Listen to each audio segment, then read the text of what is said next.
E-Learning Water and Renewable Energy Learning Center Jasa Tirta II. Water and Renewable Energy Learning Center Jasa Tirta II adalah pusat pendidikan dan pelatihan manajemen sumber daya air dari hulu hingga hilir yang akan menyiapkan sumber daya manusia yang handal dan kompeten dalam pengelolaan dan pengusahaan dalam bidang sumber daya air, energi baru terbarukan, dan lingkungan. Materi e-learning ini merupakan kerjasama Pusat Pengembangan Sumber Daya Air atau PPSDA ITB dengan Water and Renewable Energy Learning Center Jasa Tirta II.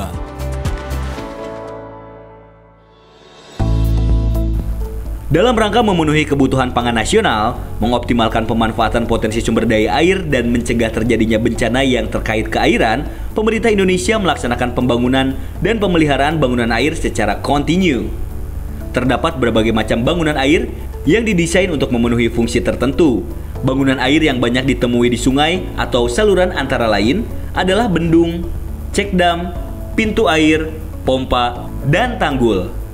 Macam bangunan air. Bendung. Bendung merupakan bangunan melintang sungai yang digunakan untuk mengatur aliran sungai guna memenuhi salah satu fungsi berikut. Membagi banjir.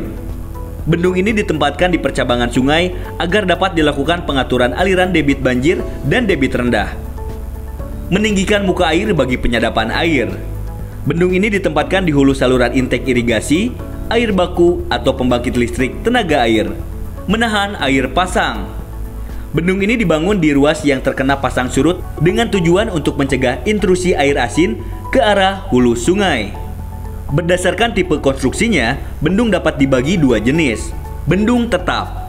Bendung yang tidak dilengkapi dengan infrastruktur untuk mengatur elevasi muka air. Bendung gerak. Bendung yang dilengkapi dengan infrastruktur untuk mengatur elevasi muka air, baik berupa pintu gerak maupun tubuh bendung yang dapat dinaik atau diturunkan. Bendung karet merupakan salah satu contoh bendung gerak dengan tubuh bendung yang terbuat dari karet sehingga dapat dikembang-kembiskan sesuai kebutuhan. Bendung pengendali sedimen. Di Indonesia, bendung pengendali sedimen dikenal dengan istilah check dam. Dan khusus untuk pengendali sedimen gunung berapi dikenal dengan istilah sabo, mengikuti istilah yang digunakan di Jepang. Deretan check dam atau sabo digunakan di suatu sungai untuk mengurangi volume sedimen ke arah hilir. Check dam umumnya didesain memiliki lubang-lubang untuk mengalirkan air, namun tetap dapat menahan sedimen di belakangnya.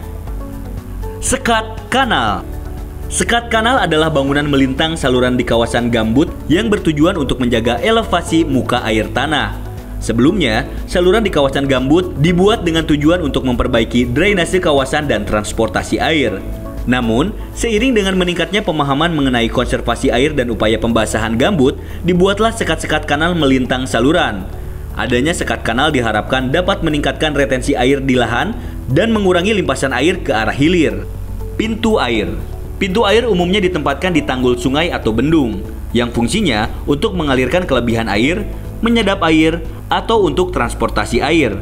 Dari aspek konstruksi, pintu air dibedakan menjadi pintu air saluran terbuka dan pintu air saluran tertutup. Tanggul banjir.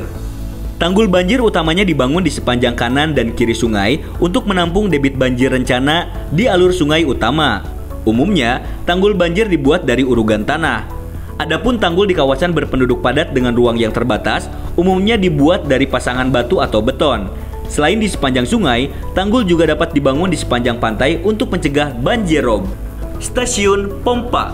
Pompa drainase atau pompa banjir digunakan untuk membuang air limpasan dari kawasan dengan elevasi rendah yang tidak memungkinkan dialirkan secara gravitasi. Pada sistem polder, dibuat konstruksi tanggul di sekeliling lahan rendah tersebut agar air dari luar kawasan tidak mengalir masuk ke dalam kawasan polder.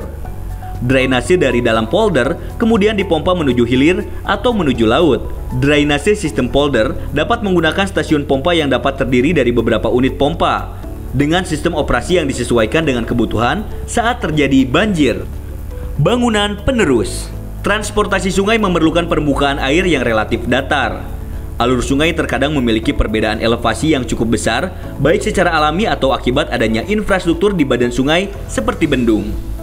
Untuk mengatasi perbedaan elevasi tersebut, digunakan struktur berupa bendung gerak berpintu ganda. Beberapa infrastruktur terdiri dari berbagai jenis bangunan air dengan fungsi yang saling melengkapi satu sama lain. Misalkan, infrastruktur irigasi dan pembangkit listrik tenaga air. Infrastruktur irigasi. Infrastruktur irigasi terdiri dari bangunan pengontrol dan pembawa. Bangunan pengontrol. Bangunan pengontrol merupakan bangunan yang berfungsi sebagai bangunan pengatur, pengukur, atau merupakan kombinasi antara pengatur dan pengukur. Contoh-contoh dari bangunan pengatur adalah bendung, ambang, dan pintu air. Bangunan pembawa. Bangunan pembawa merupakan bangunan yang umum digunakan dalam sebuah areal irigasi.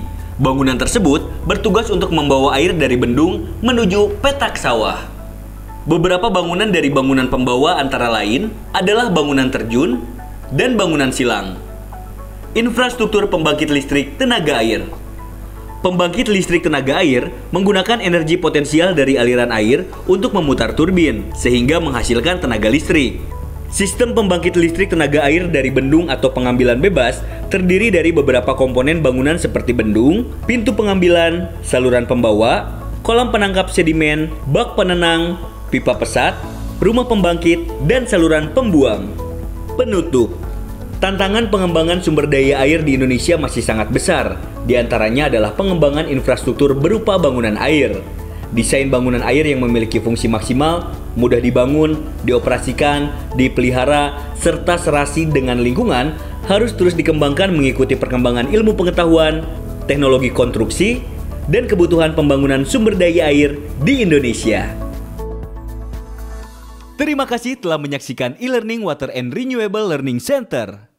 Nantikan video e-learning kami selanjutnya.